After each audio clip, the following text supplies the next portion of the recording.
see, what is going on with young Africans is so painful,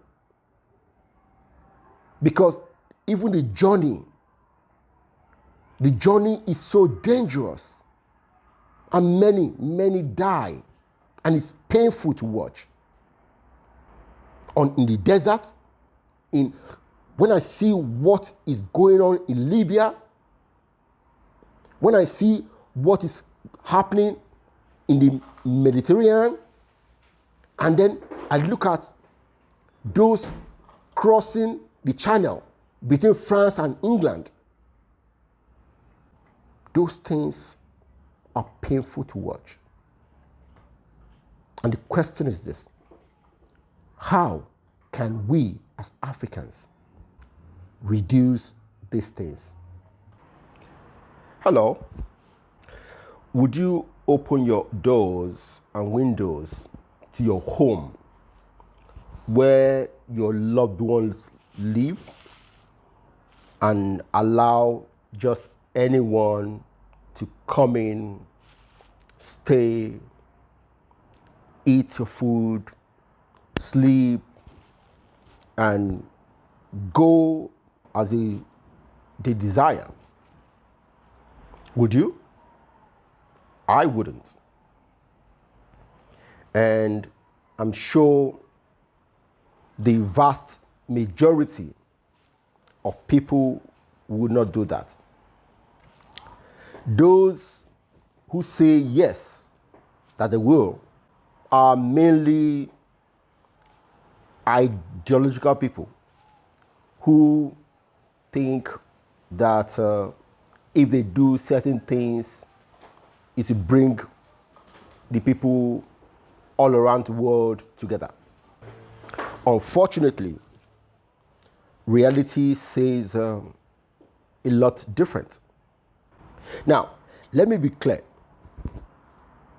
You see, migration has been one of the major things that we as human beings has always done from the beginning. And that is why we are all over the planet. Hunter-gatherers move from place to place in search of food, in search of shelter, and in search of security. So that's what we have done from day one. As time goes along, we start building communities, because as our families grow bigger, we have more people, and then maybe we'll find some other people moving, we join them, and then we form a community.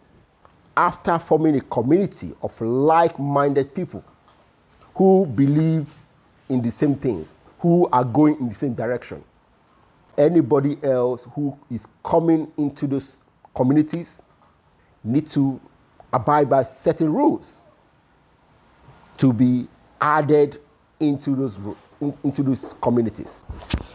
Let's talk about what open borders mean. Let me read from some of the things I got from Chat GPT. What is open borders?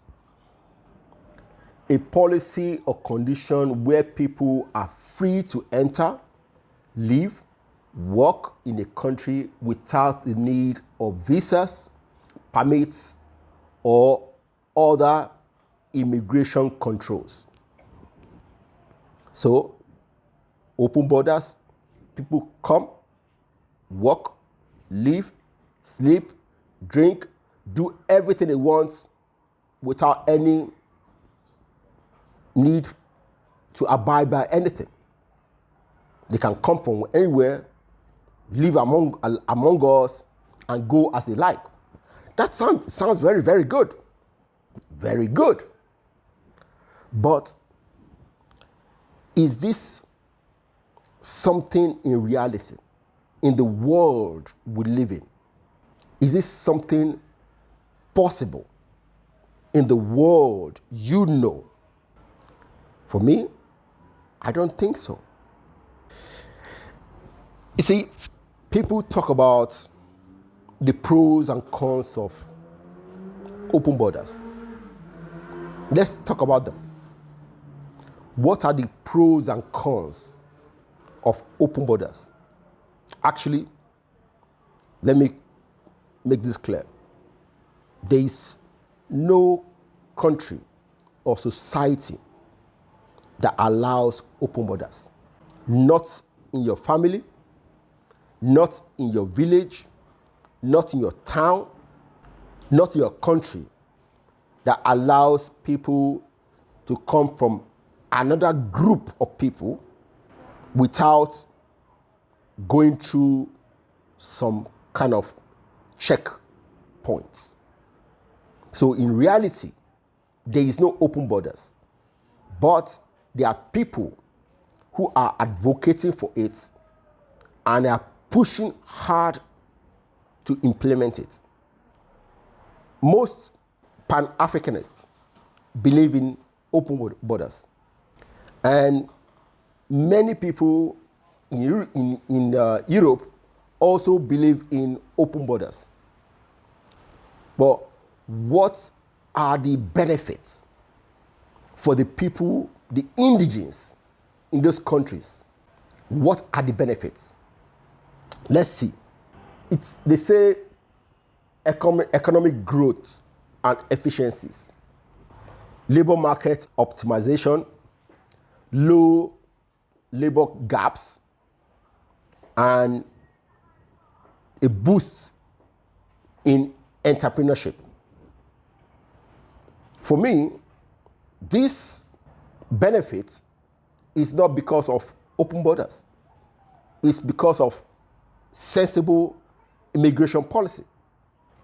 Because when you open your door to allow anybody, most likely you're not going to get the person who will come in and optimize your labor market and come into your country and become an entrepreneur. No. That happens with sensible immigration policy, not open borders. There's another one to say moral and humanitarian argument. Freedom of movement, escape from oppression or poverty. Okay? You say freedom of movement. Where? You see, yes, you have freedom of movement in your country, but coming into another society, you cannot just come in without any vetting, because that's what open borders says. Now, the people in the other society you want to go to, are they responsible for the oppression or poverty people feel in their own countries? Well, I know there are certain people who think they are responsible, but we'll talk about that in another video. Another thing is cultural exchange and innovation, diversity, and dynamic societies. Well, there's this talk about diversity is our strength. Well, I argue, I don't think so. I haven't seen it. Integration is our strength. So that many people from different backgrounds can come together and integrate to form a larger group. Yes, that is a good thing. But maintaining diversity, I don't see it as a strength. We'll talk about this again in another video. So the last one, they say it reduces inequality, global income redistribution. Is this the responsibility of a global society? Every one of us in this era live in a nation state. A nation state is responsible for enhancing and allowing our human development. It's not for the global community. Anyway, these are the pros. Let's now talk about the cons. They say there's a strain in public service, healthcare, education, and housing. You can easily see that. If a society that is built with services to cater for their own people, and then they suddenly have a flood of external people coming into the society, that will strain the services, because there's not enough hospitals to cater for all those new people. There's not enough schools to cater for all the children of those people, and there's no enough housing to shelter all those people. It will increase the cost of all those things. And the indigents who have been living there will not be happy. And most likely, the first thing that will happen is a backlash against the new people who we think are vulnerable. Another one, security and crime concerns. Well, it has been said for a long time that new immigrants don't cause a lot of crime. Okay, maybe me, I can say yes, I'm an immigrant in the country I live.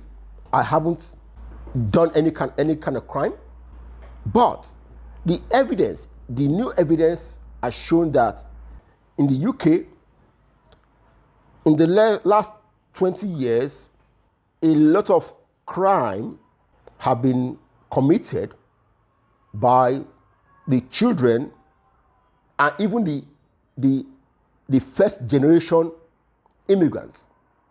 That is, look at the grooming gang and the terrorism that has happened in this country.